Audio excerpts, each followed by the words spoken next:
All around me are familiar faces, worn out places, worn out faces, bright and early for their daily races. When I was a kid, I felt like I was growing up in the American dream. I really felt like I had it all. But all of that kind of got interrupted when my parents divorced.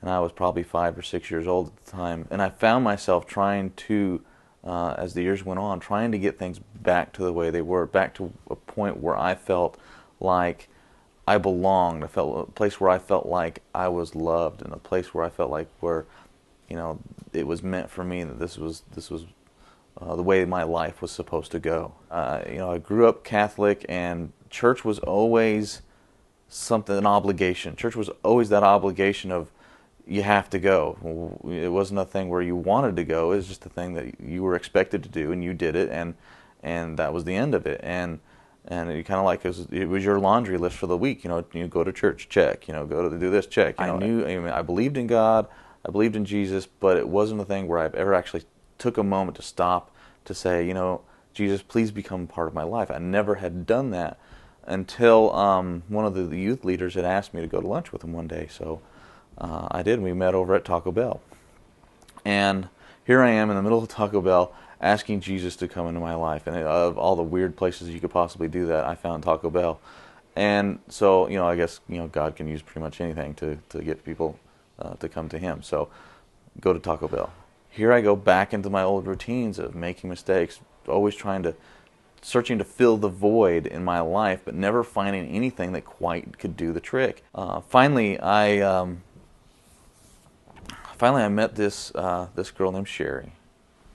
I felt like, this girl's really got her act together, and I liked that, and I was really drawn to her, and we started dating, and I found myself, the more time I spent with her, the more time I wanted to spend with her. And I just never really wanted to be away from her. This is the first relationship that I'd been in where it went both ways. And so Sherry and I got married.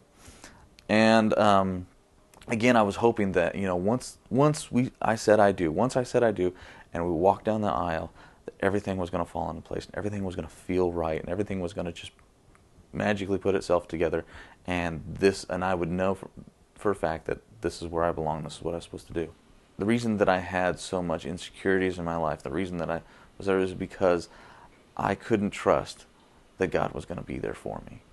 That even though I gave my life to Him, I gave my heart to Jesus when I was a teenager, I still was trying to keep Him at a distance. But one of the things that came up during the counseling was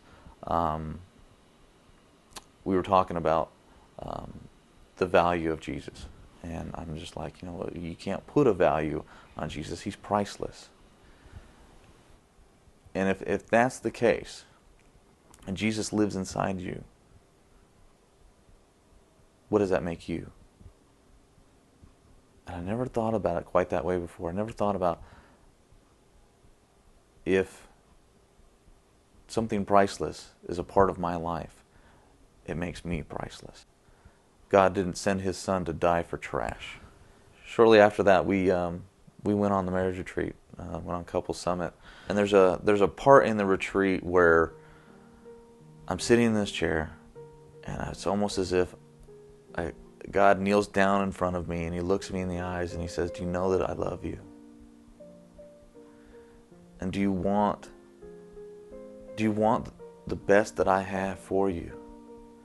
And I'm like, yes, it's what I'm looking for. And He says, "Then you're going to have to trust me." I look over at Sherry and I said, "You know what? Our whole relationship, I've never trusted you to love me. From now on,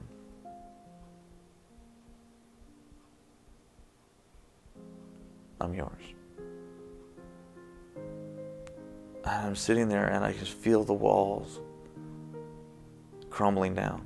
I can feel them just shattering all around me. And for the first time in my life, I feel like this is exactly where I need to be. You know, things didn't change instantly necessarily. My attitude changed. I was not the same person I was when I went up there. I felt like for the first time that I was on a path that I was meant to be on. You know, it's not, for me, it's not so much the task that I'm doing. It's not that I know that I'm supposed to be up here doing video every week. That's not necessarily my my purpose. What I do is not so important as who I do it for. So I look at this and I say, you know, my purpose in life is not to do video work. It's not to sit behind a camera or sit up behind a computer all day long and do this job. My purpose is to love God and to love other people and to show His love in whatever way that I can, and to use the skills and the talents that He's given me to accomplish that goal.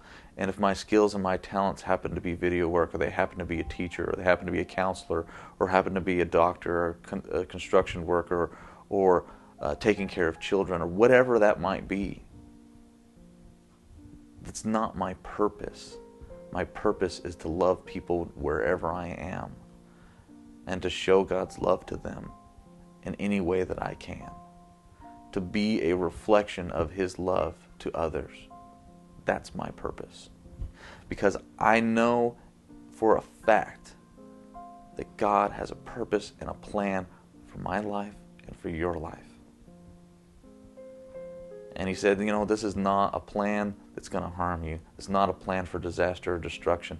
This is a plan to prosper you. He's got our best interests in mind. And it took me a long, long time to learn that. But I know that I know that I know that He's on my side. My name's Ethan Moore, and I've reset my purpose.